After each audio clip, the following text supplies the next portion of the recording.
इदम श्री सद्गुरुवे नमः। जन्म शताब्दी पुस्तक माला 97 डे 10 युग परिवर्तन में समर्थ दीप यज्ञ। परम पूज्य गुरुदेव वंदे माँ हमें आत्मनिर्माण के सूत्र बता रहे हैं और ये बता रहे हैं कि आत्मनिर्माण में भी दीप यज्ञ समर्थ है, युग परिवर्तन में भी दीप यज्ञ समर्थ है। हम बदलेंगे, युग बदलेगा। परम पूज्य गुरुदेव की प्रेम की ऊर्जा अंतस में बहती चली जा रही है और इस क्रम में गुरुदेव ने बताया कि कीर्तन का क्या महत्व है, सुबह के समय यज्ञ का क्या महत्व है, दीप यज्ञ की ऊर्जा क्या है, सुबह जल्दी उठना क्या होता है, देव दक्षिणा के क्रम में हमें क्या क्या करने की आवश्यकता है। और फिर गुरुदेव हमें ये बता रहे हैं कि हम दिन भर में कितना भी जप कर लें, कितनी भी माला कर लें, सब कुछ उचित है, सब कुछ सही और करना चाहिए। लेकिन सूर्य उदय काल की अपनी एक खास विशेषता है। हम कितना भी कह लें कि हम सुबह कर लेंगे, दोपहर कर लेंगे, शाम को कर लेंगे, नहीं भाई साहब, बिल्कुल नहीं। सवेरे ही सूर्योदय के समय नाम स्मरण करना होगा।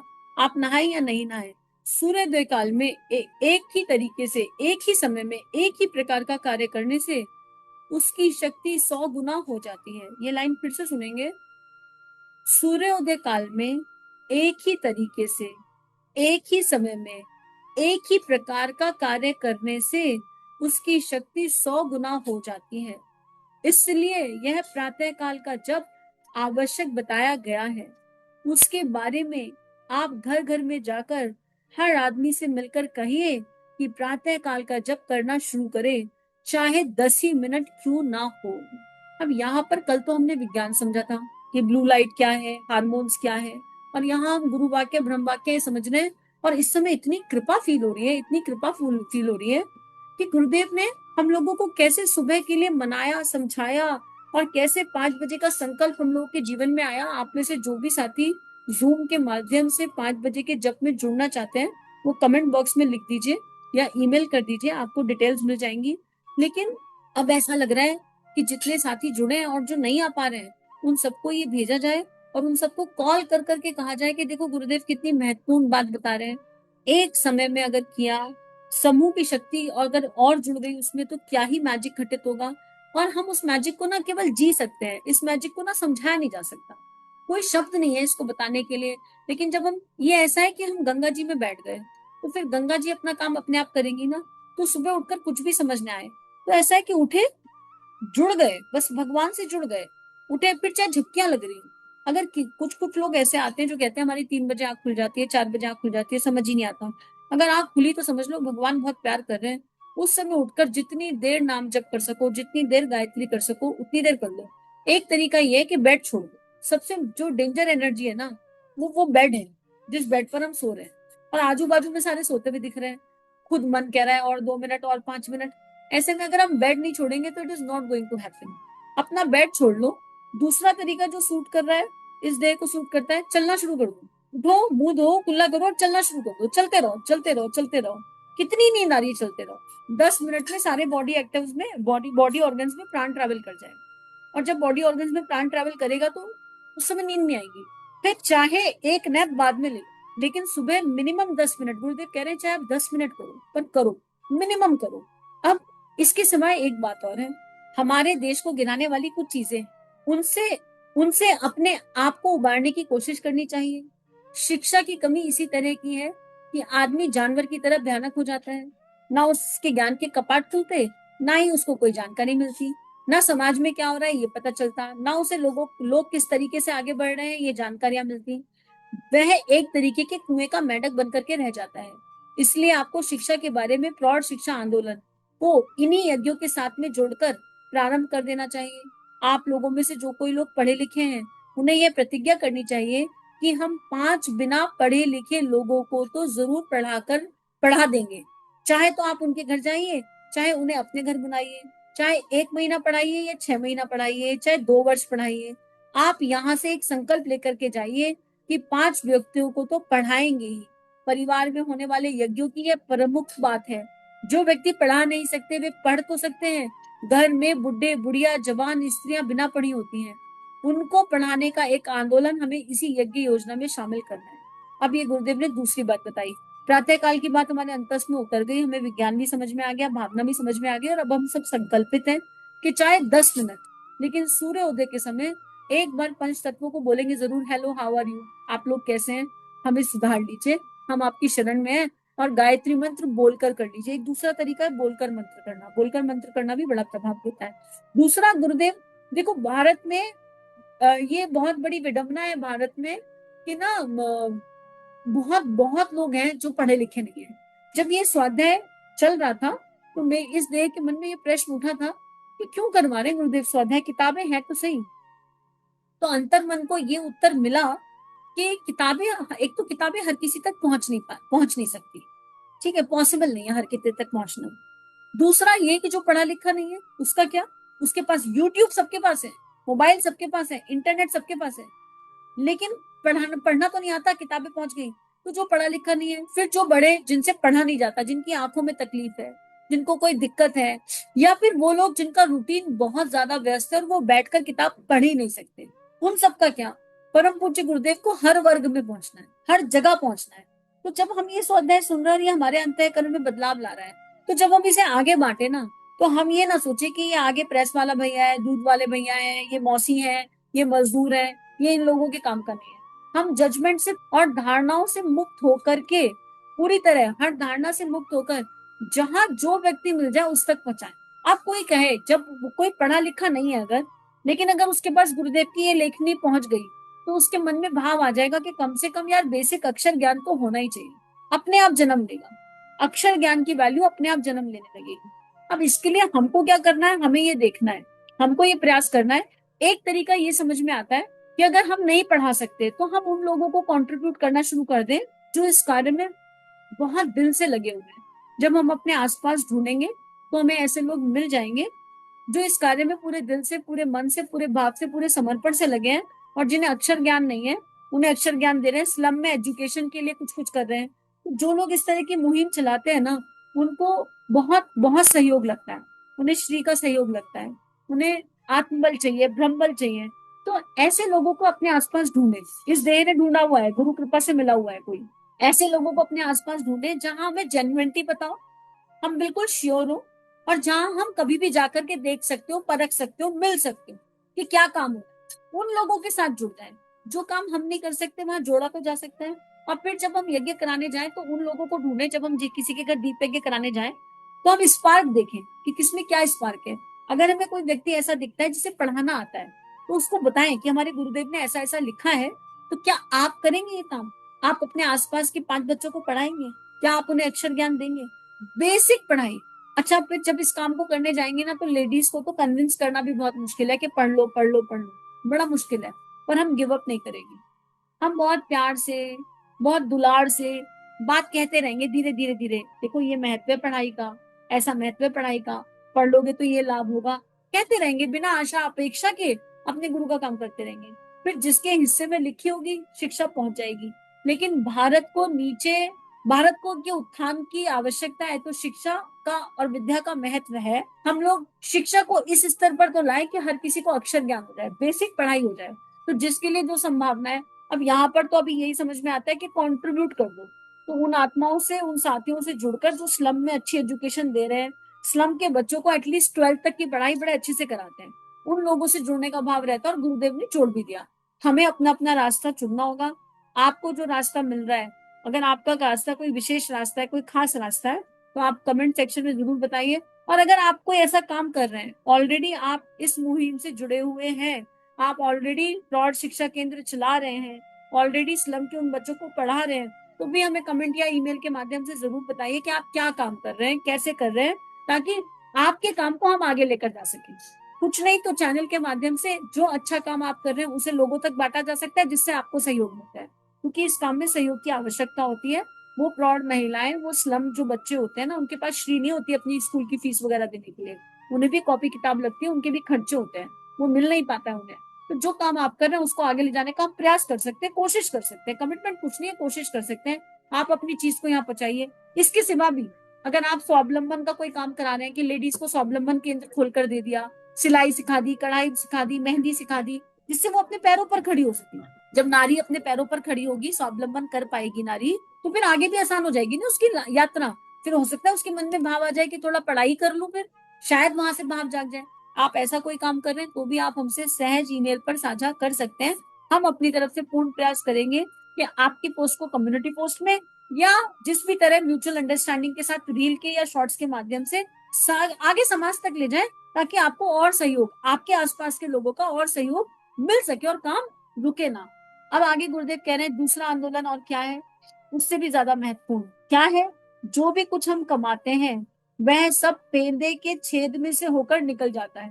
टूटे हुए घड़े में पानी चाहे जितना डालते चाहिए, पर पेंदे में बने छेद से होकर सब पानी बह जाएगा और घड़ा खाली का खाली रह जाएगा। अब सोच के देखो इस पेंदे के छेद का अर्थ क्या है। अगर सूक्ष्म शरीर के आधार पर देखा जाए तो इस पेंदे के छेद का अर्थ यह है कि सुबह सुबह 1 घंटा गायत्री जपी, देह में पूरी गायत्री भरी, और बाकी के बाकी 23 घंटा इसकी बुराई उसकी बुराई, ये बकवास वो बकवास, यहाँ गाली गलौज वहां गाली गलौज। तो सुबह गायत्री बढ़ी थी और छेद इतने सारे थे कि उनसे बह गई। पंच इंद्रियों को तो लगाया नहीं था गायत्री भरने में, लेकिन फिर भी गायत्री जपी थी। लेकिन फिर दिन में आंखें क्या देख रही हैं, वल्गैरिटी देख रही हैं, कान क्या सुन रहे हैं, पता नहीं क्या सुन रहे हैं। हम कौन सी चीज में अपना टाइम इन्वेस्ट कर रहे हैं, हम सास बहू के सीरियल देख रहे हैं कि हम फोन चला के बैठे हैं, हमको आइडिया नहीं है हम कर क्या रहे हैं, हमें कोई इसके बारे में सरोकार नहीं है, हमारा चिंतन ही नहीं है।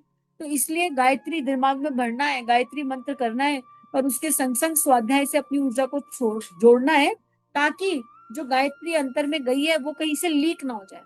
हमारी प्राण शक्ति लीक होती रहती है, दिन भर लीक होती रहती है, इन लीकेजेस को बंद करना होगा।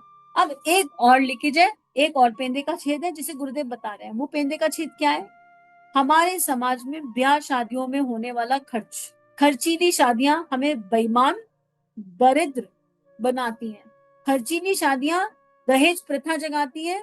हमारी बहनें जो दहेज के कारण मर जाती हैं, आग लगा लेती हैं अपने ऊपर, ये खर्चीली शादियों के कारण होता है, और इसके पीछे कोई कारण नहीं है। और खर्चीली शादियां, यह तो हमने आपको खर्चीली शादियों के बारे में तो हमने आपको 2500 बार कहा है, और 1000 बार कहते रहेंगे, हमेशा ही कहेंगे। हमारा देश जो तबाह हुआ है, जो गरीब हुआ है, जो बर्बाद हुआ है, उसमें ब्याह शादियों वाली बात ऐसी है कि अगर अगर खर्चीला बनाया रखा गया, अगर इस ब्याह शादी के उत्सव को खर्चीला बनाए रखा गया, तो आप समझिए कि हम आमदनी आमदनी बढ़ाने की चाहे जितनी भी कोशिश कर ले, जितने भी प्रयत्न कर ले, हम गरीब के गरीब बने रहेंगे। इसके लिए क्या करना चाहिए, सबसे पहले ना हमें एज एन इंडिविजुअल प्रतिज्ञा लेनी है। हमारे संतान के रूप में, चाहे बेटा हो या बेटी हो, हम प्रतिज्ञा कर लें कि हमारे घर में खर्चीली शादी नहीं होगी, फिर हमें पूरे कुटुंब से भी लोहा लेना पड़े, पूरे खानदान से भी लोहा लेना पड़े तो। और अपने बच्चों को बचपन से प्रेम से समझाते आए कि वो ऑड वन आउट फील ना करें। नहीं तो लड़के लड़कियां बच्चे बड़े होके ये कहेंगे, ओहो आप लोगों का अध्यात्म यहाँ भी आ गया, ये तो वन टाइम इवेंट है, आपने अपना जीवन अच्छे से जी लिया, हमारा नंबर आया तो आपको गायत्री परिवार सूझ रहा है, आपको सारे ये देवदूत कार्यक्रम अभी सूझ रहे हैं। बच्चे इस तरह की बात कहने लगेंगे। हम अपने बच्चों को बहुत क्लियरिटी से बचपन से समझाते चले।